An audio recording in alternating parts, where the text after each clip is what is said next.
India has an employment problem. But there are many countries in the world that don't really have an employment problem. China certainly doesn't have an employment problem. Vietnam doesn't have an employment problem. Right? Bangladesh completely outcompetes us in textiles.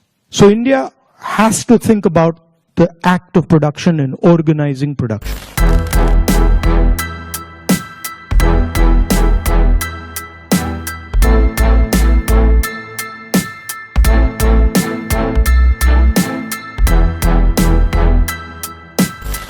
First of all, let's be clear.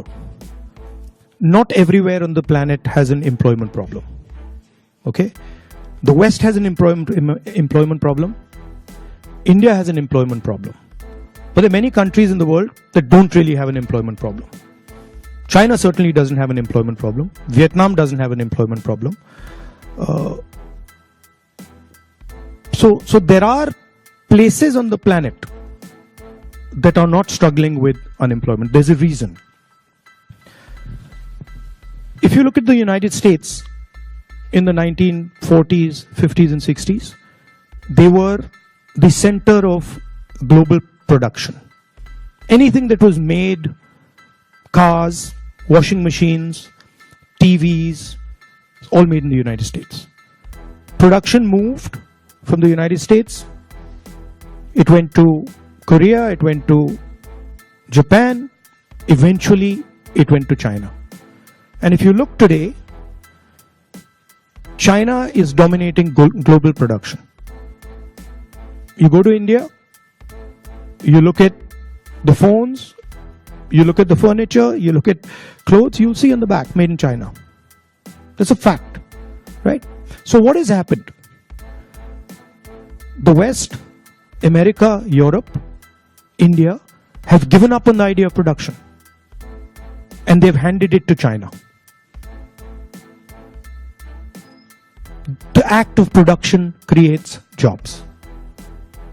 What we do, what the Americans do, what the West does, is we organize consumption. Okay? Uber is organizing consumption.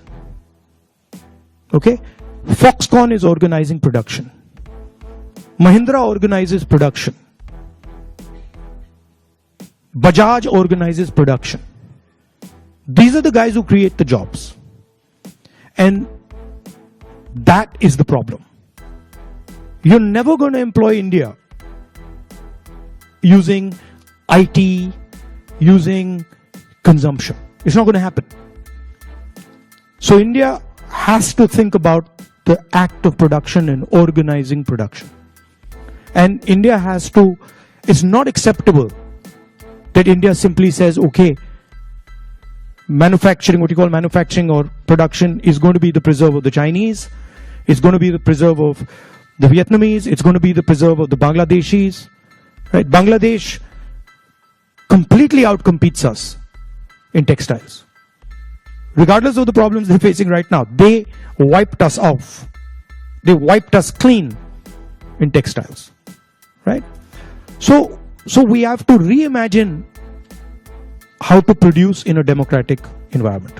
Until we do that, we will face high levels of unemployment. And frankly, it's not sustainable. So you're going to see that if we carry on down this path of forgetting about manufacturing, you're going to see massive social problems coming in India and in the United States and in Europe, right? The polarization of our politics is because of this.